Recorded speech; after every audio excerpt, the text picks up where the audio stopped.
মৰিয়নিত ঐতিহাসিক আদিবাসী শান্তি চুক্তি দিৱসৰ লাইখুঁটা স্থাপন। মৰিয়নিত অনুষ্ঠিত হ'ব ঐতিহাসিক আদিবাসী শান্তি চুক্তি দিৱস। প্ৰতি বছৰে 15 ছেপ্টেম্বৰ দিনটোত আদিবাসী কল্যাণ আৰু উন্নয়ন পৰিষদে অনুষ্ঠিত কৰি আহিছে এই শান্তি চুক্তি দিৱস।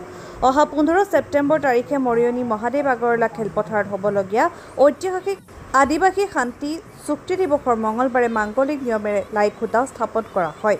লাইখুঁটা স্থাপনস্থলীত মৰিয়নি বিধায়ক ৰূপজ্যোতি কৰ্মী, সমজিলা আয়ুক্তকে ধৰি আদিবাসী কল্যাণ আৰু উন্নয়ন পৰিষদৰ সদস্যসকল উপস্থিত থাকে।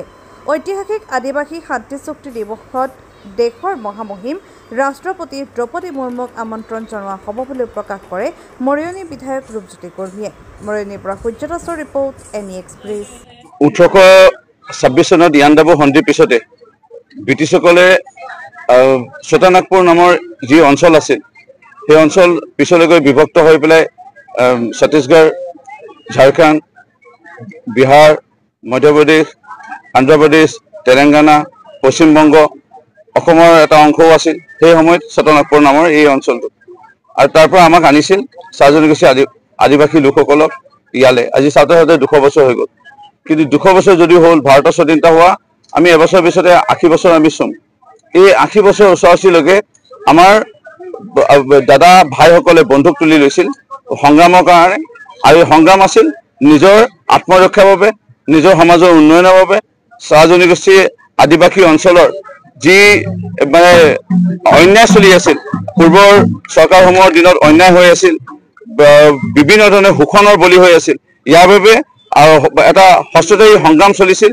আৰু ইয়াৰ সংগ্ৰাম প্ৰায় 40 বছৰ 50 বছৰ ধৰি স্বাধীনতা হোৱা কেইটামান বছৰ পিছতে এটা হস্তদায়ী সংগ্ৰাম চলিছিল।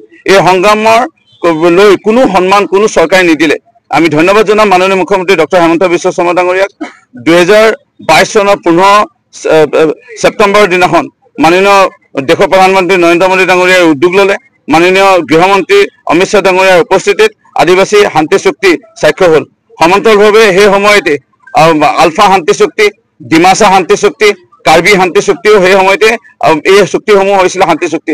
আজি অসমখনৰ অন্যতম বৃহত্তৰ জনগোষ্ঠী চাহ জনগোষ্ঠী আদিবাসী লোকসকলৰ প্ৰতি যিটো ভাৰতীয় জনতা পাৰ্টি কেন্দ্ৰ ৰাজ্য চৰকাৰে সন্মান জনালে চুক্তি আধাৰত আজি আমাৰ হস্ত এৰি আজি আমাৰ যিসকল আমাৰ দাদা, আমাৰ খুৰা বা বৰ্তাসকলে আজি বন্ধুক তুলি লৈছে, তেওঁলোকে এতিয়া উন্নয়ন পৰিষদ পাইছে। আৰু এই উন্নয়ন পৰিষদৰ উদ্যোগতে 2022 চনৰ পিছতে 23 আৰু 24 চনত বিভিন্ন স্থানত অসমত শান্তি চুক্তি দিৱস উদযাপন হৈছিল।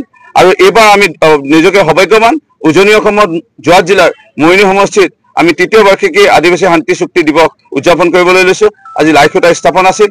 চৌদিশৰ পৰা বিভিন্ন সমাজৰ আমাৰ মুৰব্বীসকল আহিছে। আমি এটা খুব ভাল খবৰ অলপ সময় আগতে আমি পাইছোঁ। দেশৰ মহামহিম ৰাষ্ট্ৰপতি দ্ৰৌপদী মুৰ্মু ডাঙৰীয়ানীক আমি সাক্ষাৎ বিচাৰিছিলোঁ। ইতিমধ্যে আমাৰ ৰাষ্ট্ৰপতি কাৰ্যালয়ৰ পৰা যোগাযোগ কৰিছে। আমি আশাবাদী আজিকালিৰ ভিতৰত আমি নিশ্চয় আমি এটা সাক্ষাৎ কৰাৰ সময় পাম। আমি নিমন্ত্ৰণ কৰিবলৈ যাম।